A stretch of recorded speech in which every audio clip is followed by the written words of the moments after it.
We fight how we train. Terence Crawford versus Errol Spence. In this video, we're going to be taking a look at the all-access footage from episode 1, episode 2, as well as a little bit of Terence Crawford's media day stuff today. So go ahead and get a little baseline. Here he is using the punch shield. Okay, here he is with this very unique thing here, punching this medicine ball in Bomac's hands, and we're going to be talking about that stuff too, kind of breaking that stuff down. But let's go ahead and get a little bit of other footage going. Okay, Errol Spence on the heavy bag. All right, Crawford back on those balls. Boom, boom. Terence Spence on the mitts here, back on the heavy bag, back on the mitts. And one thing I want to point out here, and then just very quick theory, right? As we watch a little bit of this stuff, and we kind of fly through it. Boom. Hook, stepping forward. I don't like the stepping forward with the hook necessarily. Very, very basic heavy bag work there. But we see a ton of work from Errol Spence. A ton of work. How often do we see him hitting a double end bag? How often do we see him hitting a speed bag? Okay. Now, a lot of fighters say stuff like the speed bag is the most overrated tool in boxing. Well, I'll tell you what. Crawford is an overall, right, all around. He has more skills. I don't think anybody disputes that, right? They just think Errol Spence is going to be too big and too strong and too pressure, right? Whatever that means. But Errol Spence is Terence Crawford on average is a better fighter, and he uses more diverse tool sets, right? That's just one very basic thing about training, okay? Now, here is Errol Spence, and he likes the weights, he likes the weight vest, he likes the resistance bands, and like, I think in the beginning, it's important to be strong and to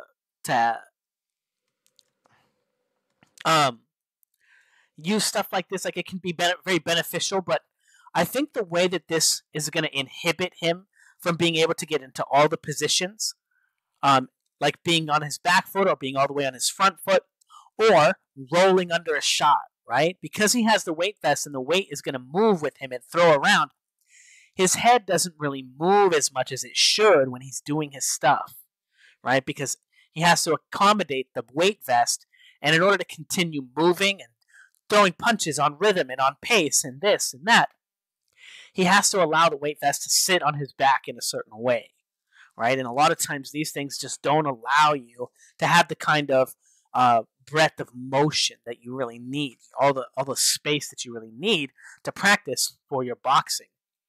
Now,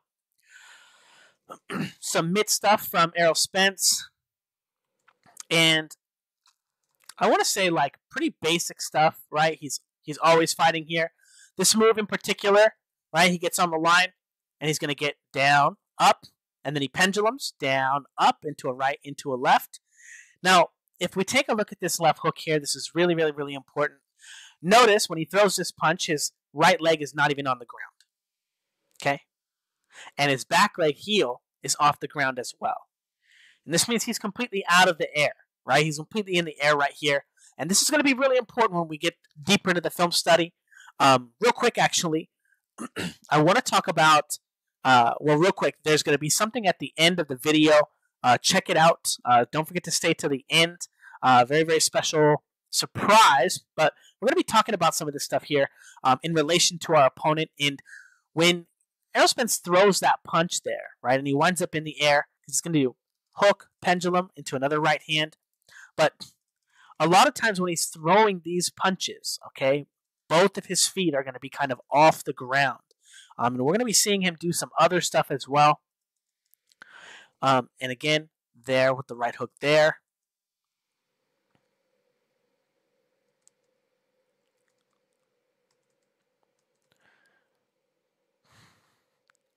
A lot of one punch at a time stuff getting on the line. Now, real quick, actually, boxing takes place in 3 phases, right? We've got to get on the line with our opponent, make an attack, and then get off. Get on the line with our opponent, make an attack, and defend ourselves, or get off the line, right? And here he's going to defend and then continue the sequence going. But we have to get on the line, attack, and then get off. Get on the line, attack, and get off. And finding clever ways to do this so that it makes sense in fighting is very, very, very important. Okay? Now, there's other things that are important as well, like how many breaks you take in your fight. Okay? And I think it's very important that in your routine, you're constantly looking to fill up useless space. Okay? And anytime that you're doing your routine and you're moving around, and that's why when Errol Spence is doing his mitts, there's not really any breaks here, right? And for the most part, it's pretty good. It's one scene into another line. Now again, I hate this stepping around here. I think this is one of the worst things you can do, especially because Spence doesn't really have any head movement. So there's some things going along with his left or his right hand that I really don't like when he's circling on the right foot. But one thing I really like about Errol Spence's style is that he does get to the line a lot, and he does let off attacks a lot. Okay, and these two ideas are very important, and this is why it's important when you have a system that you're learning for combat. You want to be constantly in motion.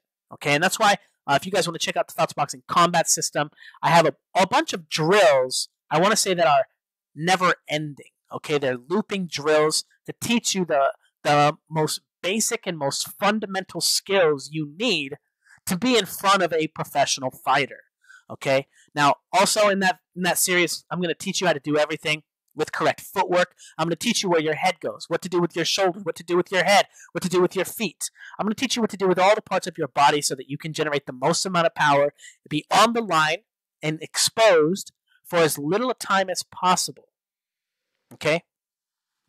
Now, also, I'm going to teach you what to do with your hands. Okay?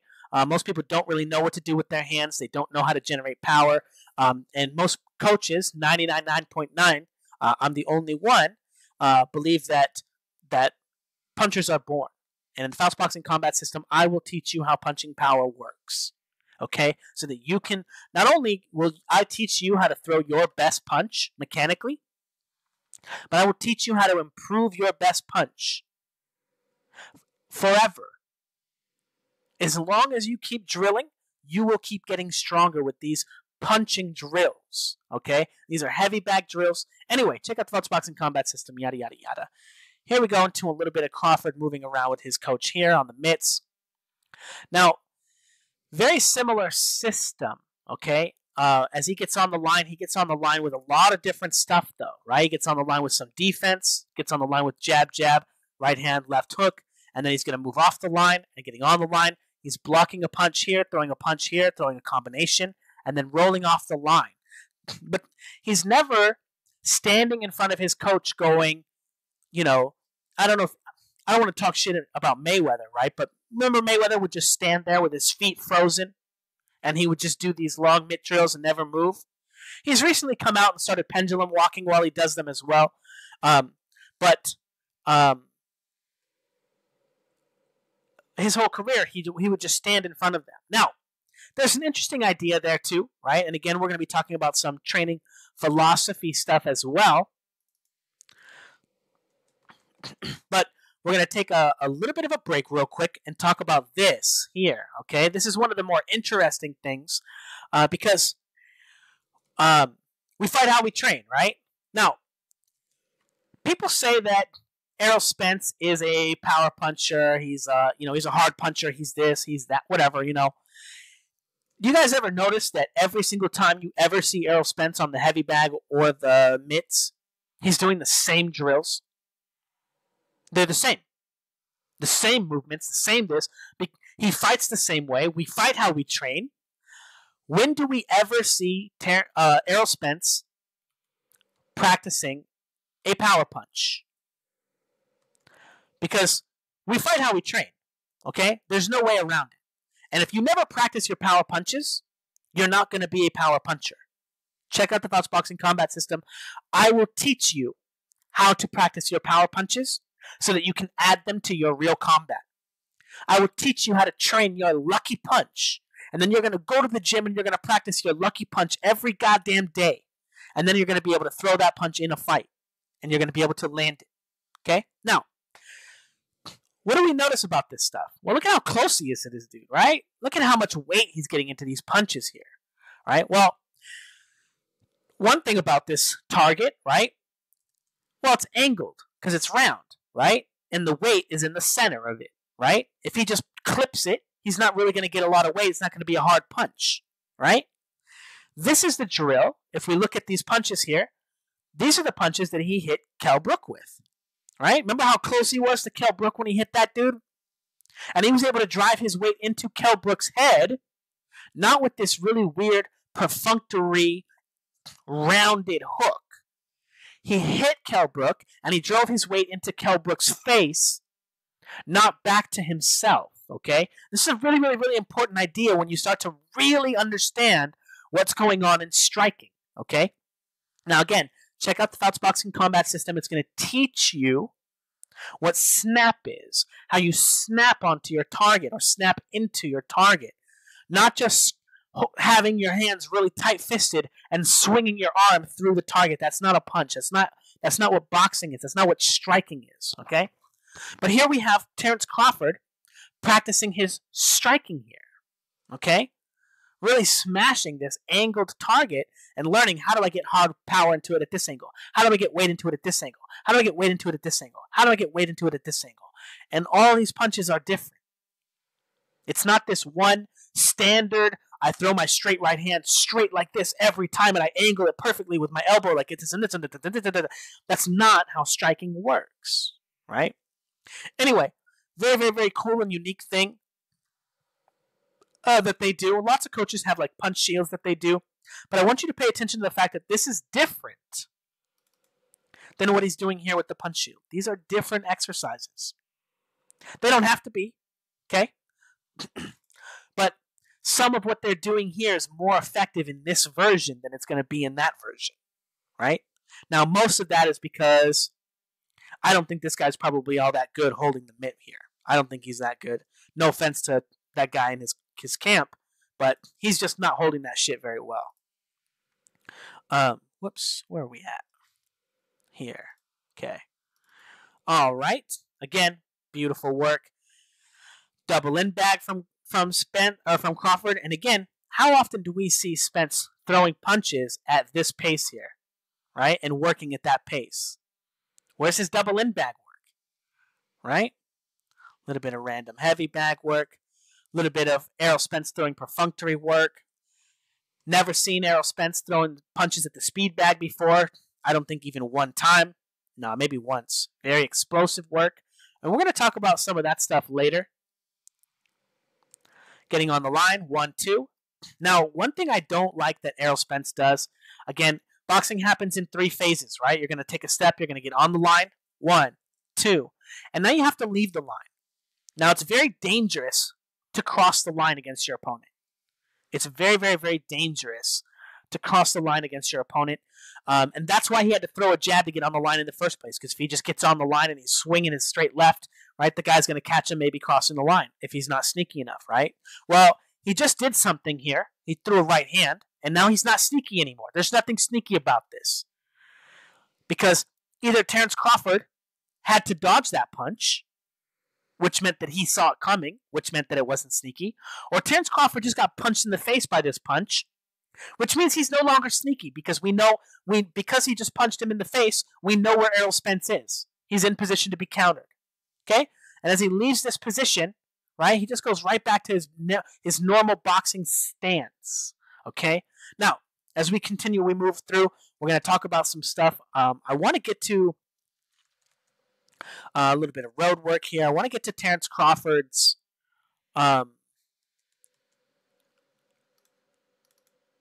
media day work. Okay? Now, one thing we take a look at this work from Errol Spence. We're going to look at this. We're just going to watch it straight through. But I want to take a look at how often he's standing still and he's not moving. Okay? All right? When he's just standing on the line with his opponent, okay, how often is he adhering to those 3 phases of combat? On the line, strike, and get off. Okay? And it's very, very, very important because Errol Spence doesn't always do that stuff. He's not always circling. He's not always in motion. He's not always. He has a really good routine, but his head is often in one spot. Okay? Now, in order to keep a good pace here, because he's fast and he hits hard-ish, right? He's a strong guy. He has decent 2-foot punching. It's decent. It's okay. But because he doesn't move his head, in order to keep this pace here, he doesn't know how to move his head, he can't really move his feet very well and still be able to interact with the bag a lot and get a good routine. And that's why when you see him on the bag, a lot of times his footwork when he's circling looks kind of awkward. Okay, I'm going to say really awkward. No head movement here. Now again, the circling to the right here, right? I think that it's just going to be leaving him really, really exposed. I don't think he's doing it correctly.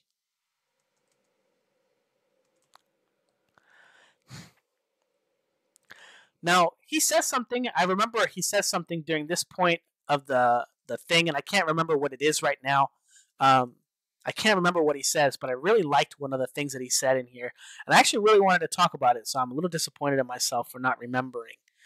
But one thing I want you to pay attention to. Errol Spence is not practicing his striking here. He's only practicing his boxing. He's only practicing his, right? And if we take a look at that pace, right, because these are not necessarily power punches. This is just his normal active guard. He's just moving. And again, it's very important that we have that pace where we're constantly moving and doing this. Our active guard is one of our most important assets. Okay, we're going to talk a little bit about why. Let's talk a little bit about why first, okay? Here's Marcos Maidana chasing Mayweather, right? Here's Mayweather in this position here. Mayweather's kind of taking steps back, right? Waiting for the jab, trying to maintain this position here, right? But he's not using his active guard, okay? He's baiting. He's waiting here. He's giving his opponent a piece of known information. He's hoping that his opponent is going to do something very predictable and attack it, right? Pull, right hand, excellent shot. Stuffs the counter from Maidana, right? But he doesn't have an active guard. Now here he is waiting in the center of the ring too. Again, just waiting, pull, boom, smashed him, right? But he's giving his opponent information too. He's telling him, hey, I'm ready. So when he gets him in that position, now he attacks him. And now he throws that shot. And now he slips and throws the right hand. And now he's set a trap on him, right? And this is just what happens if you're always looking to fight out of the same position, okay? For as good as Mayweather was, every single person who ever fought him beat his pull counter. Okay? It's very, very, very important that you guys understand this when you talk about what a pull counter is and is not. Again, check out the Fouts Boxing Combat System. I have the most comprehensive system for teaching you how to get on the line, make an attack, and defend it. Pull counter, slip, pendulum step, get off the line, throw a power punch, okay? And if you use the style of pull counter, right, that Mayweather had here, you're going to get beat here. Your head's always going to be in the same spot. You pull back, you go straight. It's a real easy angle to find.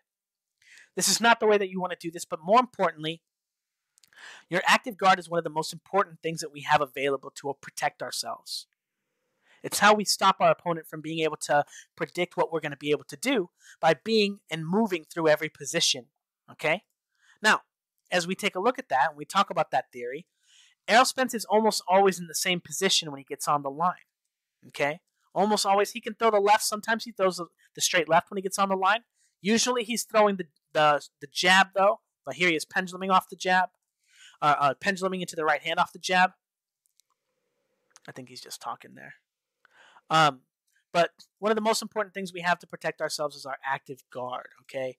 And if we're using those kinds of pull counters that Mayweather had, it stops you from being able to have an active guard like that. Now, again, when he throws this hook here, he's penduluming and both of his heels are off the ground here. And I'm not sure if he's meaning to do this in every scene because he's going to pendulum and then pivot forward and continue moving and circling, which is something that he doesn't usually do very well, right? You guys are going to see. Now, or, if that's the plan, if that's what he means, right? and I don't think he could mean it. Now, a little bit of philosophy, right? Just real quick, because we're on that clip. Working out is hard. Okay, I had this boxing student who would just argue with me all the time. I would tell him to do this and go get a massage and do that and he would just argue with me, and he would like, no, I'm just gonna go to the gym and train hard. And it's hard to work out hard all the time. And sometimes you need to find clever ways to help people help you get in shape, right? Because if you have to do all the work yourself, it's exhausting, right?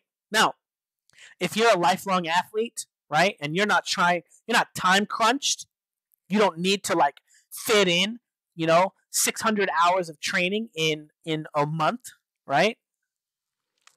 If you're not like that, you don't need all the extra help. It helps, right?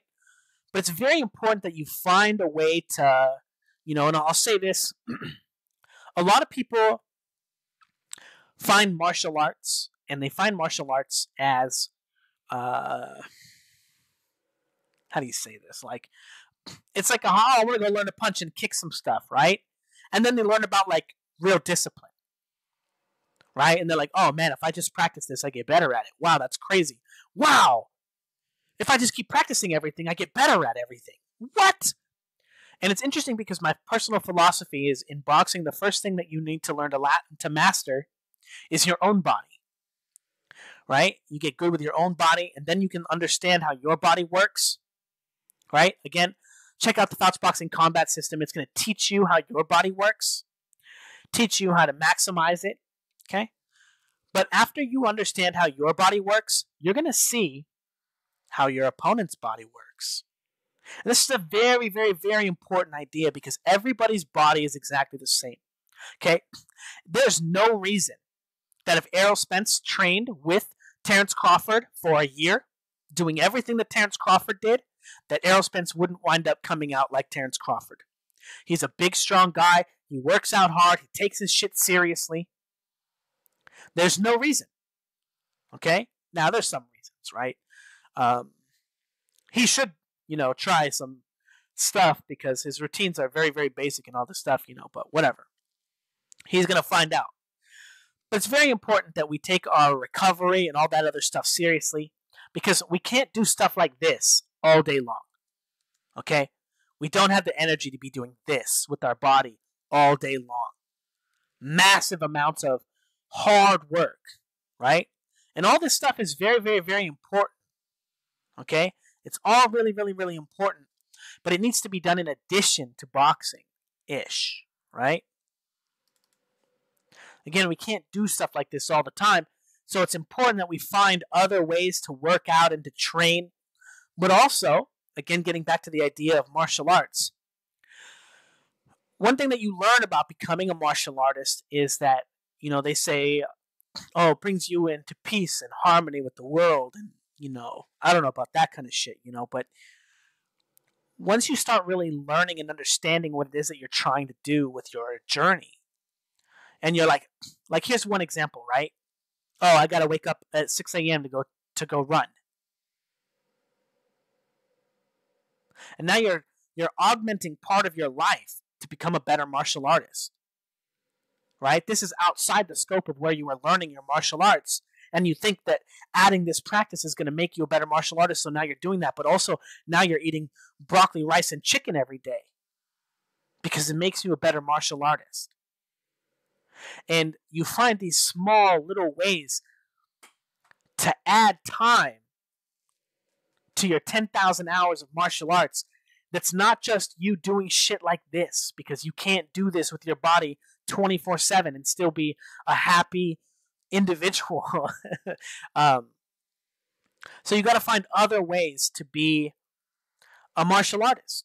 And here we have Terence Crawford playing some sports, right? Playing some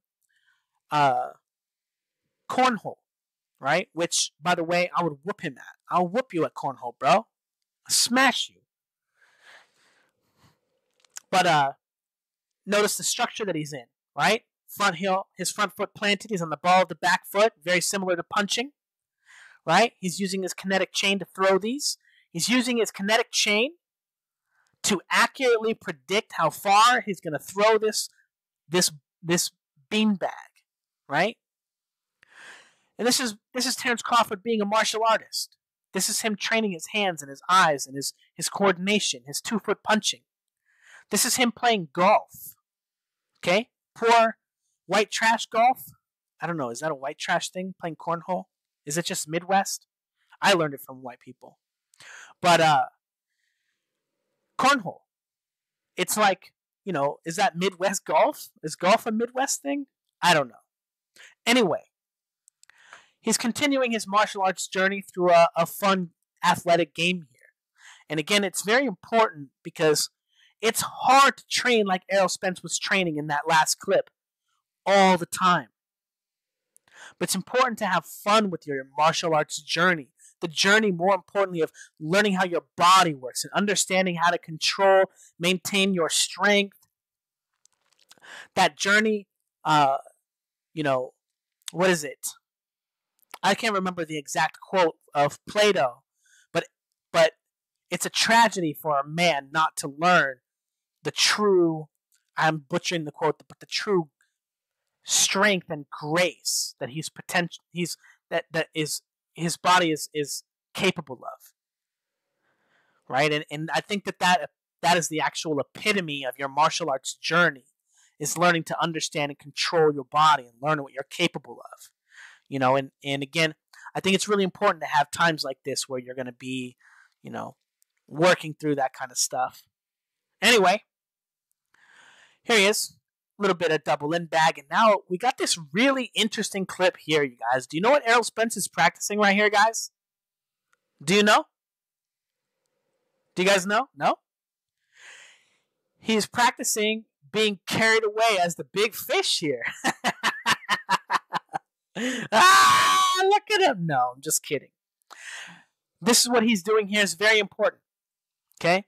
Because you can't work out hard all the time. You have to let somebody else help you.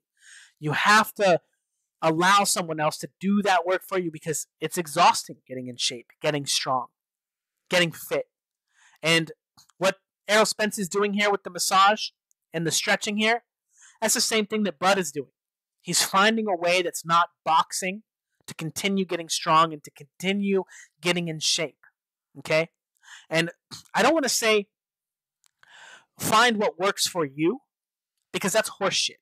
Everything works for everyone because basketball, the reason that we play basketball the way we play basketball, and I hate basketball. No, I'm just kidding. I like Jimmy High Roller. I love that guy's channel. Check it out. I don't play basketball. I never played basketball when I was a kid because I was so goddamn short. I was so small. Basketball just pissed me off. I was good at it though, but it pissed me off. I never wanted to play it because I never thought I'd be able to palm the ball, dude. The thing was always bigger than me. But the reason that we play basketball the way that we play, and the reason that basketball is a sport, is because of how our body works. The reason football is a sport and we play it the way we play is because of how our body works. The reason that baseball, the reason that volleyball, the reason that all these sports are the way that they are. Okay? So every sport will work. It's just important that we maintain getting strong and fit, right? Who are the most successful fighters in history? I mean, that's like a loaded question, right?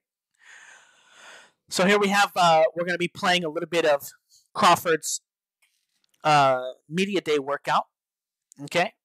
And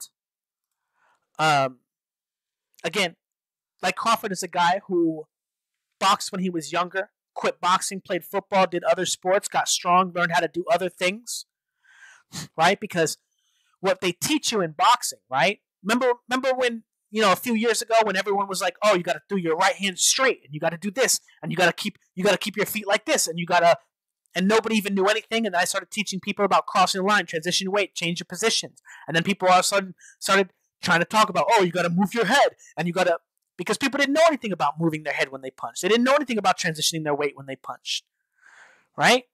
And now you got to drive from both feet as well, okay?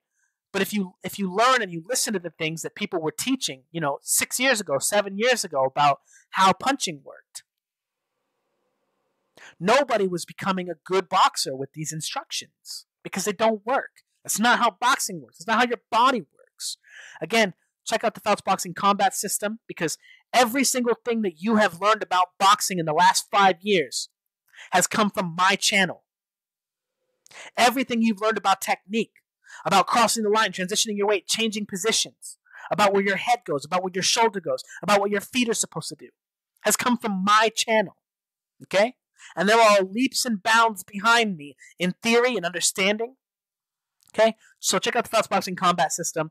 I'm the first person in history to figure out how punching power works, and to be able to teach it to any person. Okay? Male or female. So we're going to go ahead and take a look. And one thing I want you guys to take a look at, if you guys go back and you watch Crawford's Media Day workout, he's almost always in motion during the entire workout. During his shadow boxing, his beat, right? It's not a fast pace necessarily, but he's always moving his weight. Move.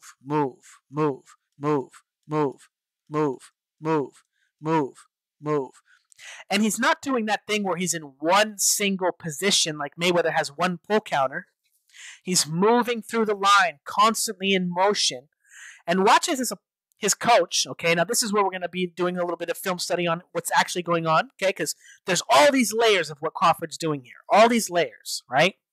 He's not just staying in motion. He's not just continuing to move and move his head and guard the line and all this stuff. He's doing it in relation to his opponent, right? So his opponent brings his weight to the line, okay? And when he brings his weight to the line, he rolled that shot. And now look at him. Following him back, countering him, counter. Boom, here's a block. Here's a counter. Here's a counter. Here's a block. Here's a block. Counter. Counter. And the reason this is important is because of the way that Errol Spence does his 1-2-3s. Sometimes when he throws his punches, he chooses to recross the line for no reason. No. For no value. He crosses the line and he doesn't intend to feint, probe, or control his opponent. He just crosses the line back to his position. And if he's doing that against Terence Crawford, who in this sequence we can see him interacting with these punches in all these different ways, constantly looking to find ways to re-engage with his opponent as his opponent is looking to exit the line. Now, this skill here that Crawford is exhibiting is a very, very, very basic boxing skill, okay? If you guys think about the first time you ever boxed with somebody, right? You got in the ring with someone and say they sucked. Like the guy he was your friend, right? He invited you to the gym. Guy's been training. He's been training for like a year, right? He finally started getting some cut biceps and shit. So you're like, fuck, maybe there's something to this boxing shit. I'm going to go. You spar with him. You're like, man, he ain't even that good. And you're moving. And you just throw a bunch of punches at him. And eventually you throw one and he follows you back and he cracks you. Right? Maybe it took him 30 seconds or a minute or 2 minutes because he sucks at it, even though he's your friend. He sucks. Even though he's been doing it for a year, he sucks at it. But you can't even tell the difference. All you know is that you let that punch go, and before you could get back to your position, he was smashing you. And you have no idea how often he'll be in position to do that. How often you meet him to the line, you make an attack on him, and he's ready to counter you. And that exists on a spectrum. Okay? The better you are, the better your opponent is, the more likely it's going to happen. Now, the faster you are, the quicker you can get to on the line, make a strike, and then peel, the less likely you're going to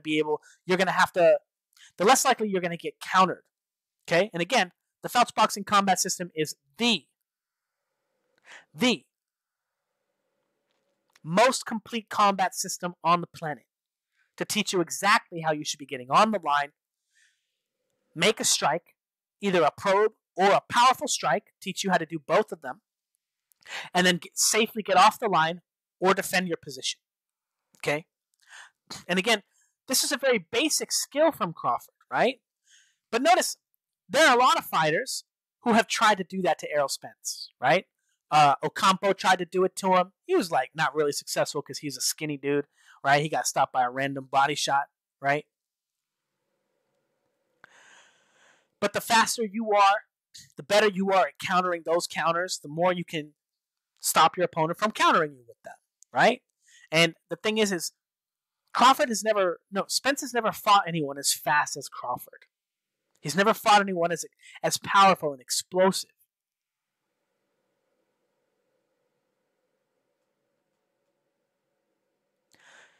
And it means that these types of counters are going to be really, really, really effective against him because these are where all of the places that Errol Spence has big flaws. Okay? And these are like very, very... Like, if you watch what Crawford's doing here, right? It doesn't look like he's doing shit. Right? It looks like just real basic boxing stuff, right? If you watch it, it's like, okay, yeah, what? Okay, what? Yeah. But when you're really good at all this stuff, nobody should be able to figure out what you're working on. Right? It should look like you're just doing a bunch of basic boxing skills because there's not that many skills. There's not that many things. It's not easy. But there's not that many things. And Crawford puts them all together so well and so seamlessly.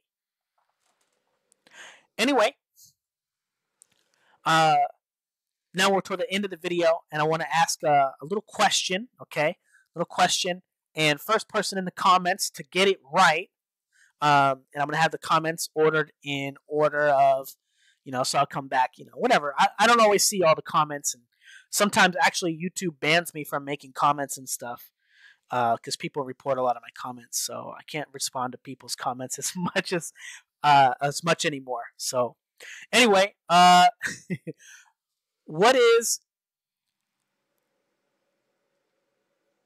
one of the most important and fundamental aspects of your training routine?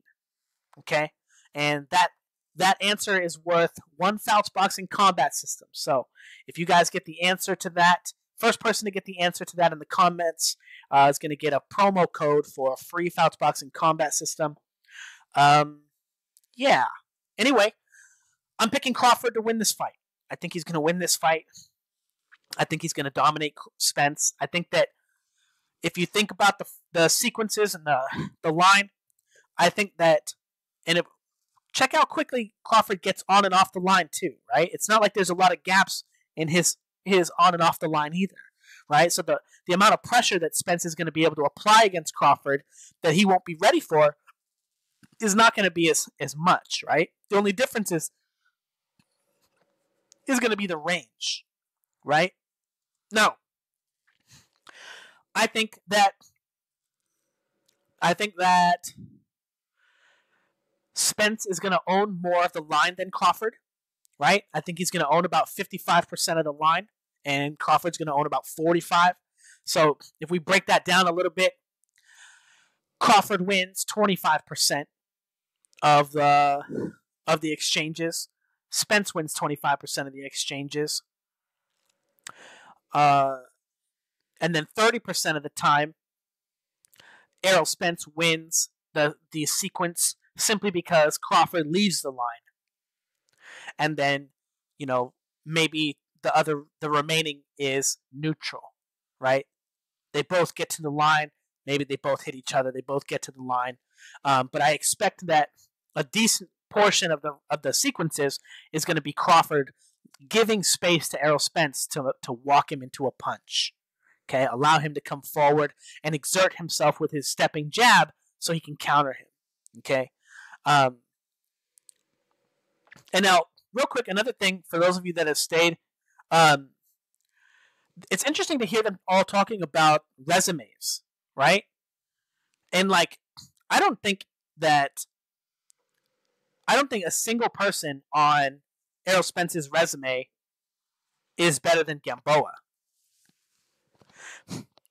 I would even say that even if Errol Spence had fought and beaten Keith Thurman, he would not be a bigger win on his record than Gamboa.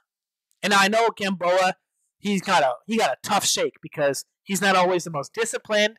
Everyone he fights is bigger than him, so he's always in hard fights. Even though he's stronger and faster than everybody, it's not easy. He lost to a couple of jobbers, right?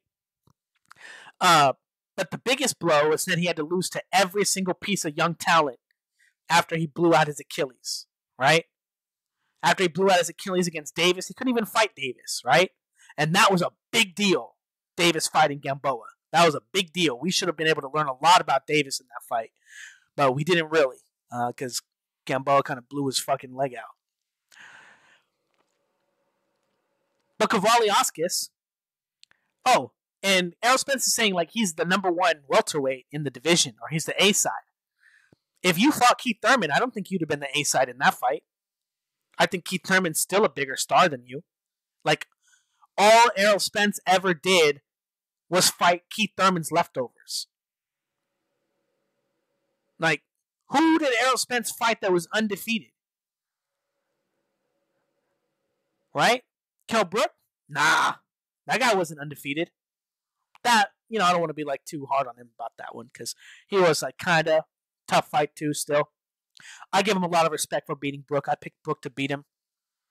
I also picked him to beat him because I thought he was going to hold him a lot too. I think that was going to be a very effective strategy against Errol Spence. Everyone want to fight Errol Spence like a gentleman, though. I don't know why. But Kavaliauskas, I think Kavaliauskas would have annihilated Errol Spence. I think that there was a time where Kavaliauskas and Crawford were probably the two best welterweights in the division. Probably when they fought. And Kavaliauskas will never get a fair shake for how good he is and how hard he is to fight, because Crawford obliterated him. I even predicted in that fight that Crawford was going to go down. I knew he was going to get hit and hit hard. And that was going to be a really tough fight. Jeff Horn. Jeff Horn is really hard to fight. Jeff Horn would have been a really hard fight for Errol Spence.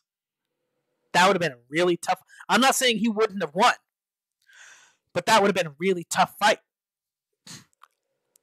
Benavidez, I don't know. To be honest, that would have been a sick fight because both of them are like kind of the same, kind of similar. I think actually Benavidez' style, if he couldn't, I don't think he's strong enough to compete with Spence, Benavidez. So he might have just got beat up and stopped earlier.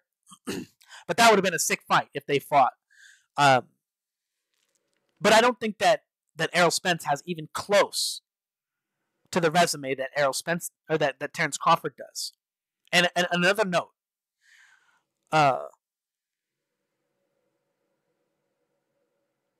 What note? Resume. Oh shit! Did I forget? I forgot. Oh, yes, pound for pound. Errol Spence thinks that he's pound for pound number one fighter in the world if he beats Terence Crawford. Why would he think that? Because he thinks that Terence Crawford is pound for pound number one in the world. That's why. Same thing with Devin Haney. Devin Haney has gotten his first championship, right? All of a sudden he wants to be on the pound for pound list. You are barely the champion of your first weight division. How are we going to start saying that you compare to anyone else, any other champion? Champion. Errol Spence has beaten all of the leftovers that Keith Thurman tossed aside. Right? How is he pound for pound? He didn't beat Keith Thurman. Keith Thurman is still arguably had a... Did he have a better performance against Danny Garcia? I mean, the fight was better, right? Definitely. It was a close fight. I think Danny Garcia fight was not as close as the Spence Garcia was not as close as Thurman and Garcia. But I had Thurman winning that fight. I had Thurman beating Porter too. So, like, where do you put them? Right? They all have wins over those guys. They both have wins over those guys. How can you say that Errol Spence is the A side over Keith Thurman? Like, I would say if they fought, Keith Thurman would be a 55% favorite. Not favorite, but money-wise. I would have Keith Thurman being the guy who gets more money as the A side. And anyway, Terence Crawford is in his third division, right? Unifying in his third division. If Crawford wins, he's pound for pound number 1. No one can contest that. If Errol Spence wins, he's still exactly what Devin Haney thinks he is right now. Right? Because at least Errol Spence went and collected all the belts. Right? If he wins, he has the accolades that Devin Haney thinks he has, because he stole those from Kambosos, who shouldn't have had them in the first place. Right? Anyway, if there's a good media workout for Spence, or some more cool training footage in the All Access 3 episode, we'll be doing another video for Spence and Crawford. But yeah. So let's wrap up a little bit, right? Number 1, Errol Spence always practices the same style of boxing. He always practices the same pace, the same rhythm. When we see Crawford here moving around with his coach here, right? Here's his boxing. Here's his pace that he's on the mitts with, right? And look at how many times he interacts with them. Boom, boom, boom, boom, boom, boom, boom. How many times do we ever see Errol Spence throwing punches that quick? That rhythm, that pace? Never. How often do we see Terence Crawford practicing his power punches?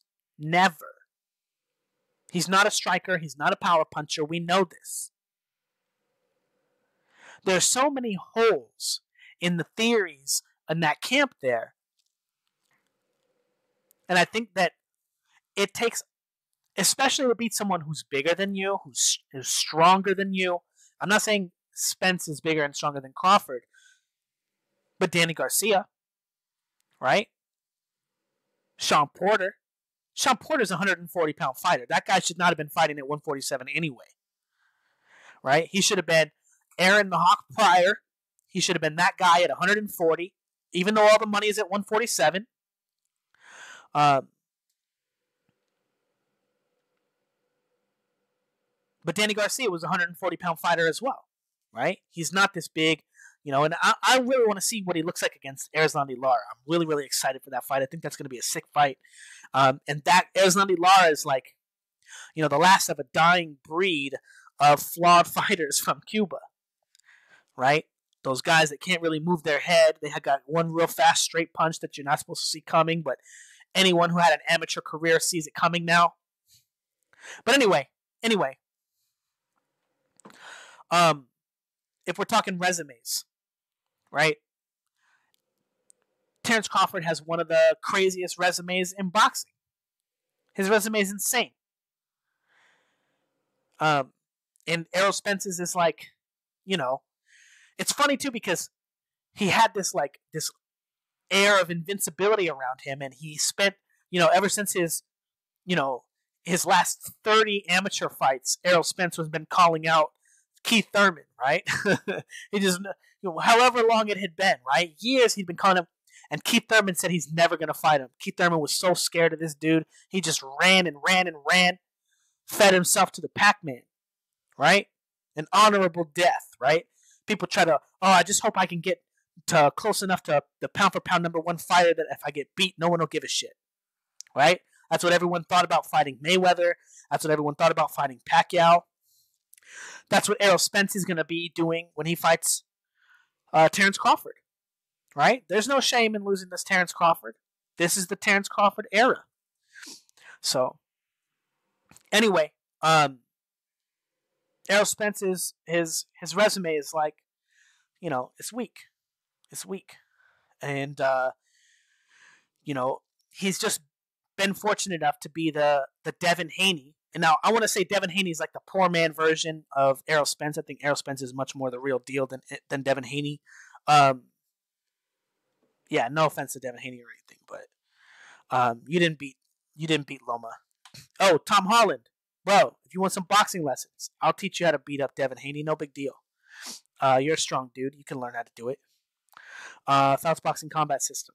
Did I say that shit enough? Also, if you guys want private coaching, if you want someone to take a look at your videos, someone to take a look at your stuff, tell you how to improve, give you specific drills, specific patterns of movement to work on that are going to make you grow the fastest.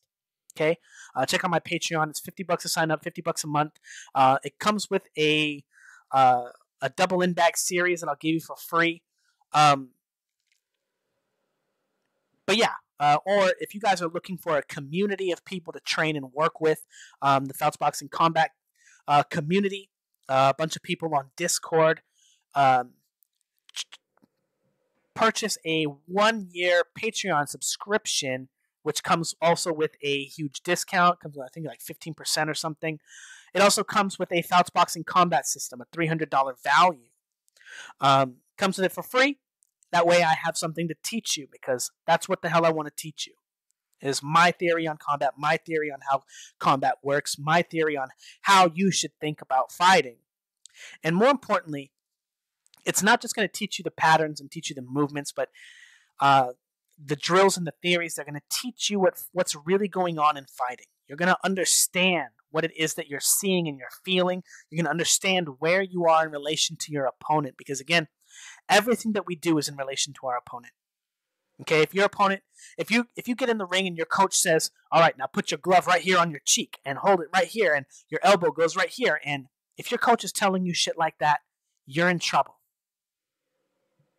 You're in trouble because, number one, you're never going to be able to have access to your athleticism, your speed, and your power, because they're blocking you off from the correct body mechanics to being able to perform the most crucial functions of surviving in the ring. Okay? But anyway, if you guys want to learn how to fix all that stuff, check out the Fouts Boxing Combat System and check out my Discord, check out my Patreon. So, or if you guys just want to learn, you want film studies, you just want all the film studies talked about from the Fouts Boxing Combat System, and from my personal theory. Again, there are a lot of channels that sprung up about film study. People thinking that they can do analysis and this and that simply because I do it. Few examples like this channel, Boxing Gems, that copies every little part of my theory, talking about having an active guard, talking about controlling, whatever, all the stuff that they copy, right down to the colors of the thumbnail. But all that stuff comes from my channel. Those people, Boxing Gems, they're part of my Patreon. All those coaches that teach that stuff, they learn from me. So if you want to get it from the source, you want to get it from where they're getting it, check out my Patreon. Okay? Later, guys.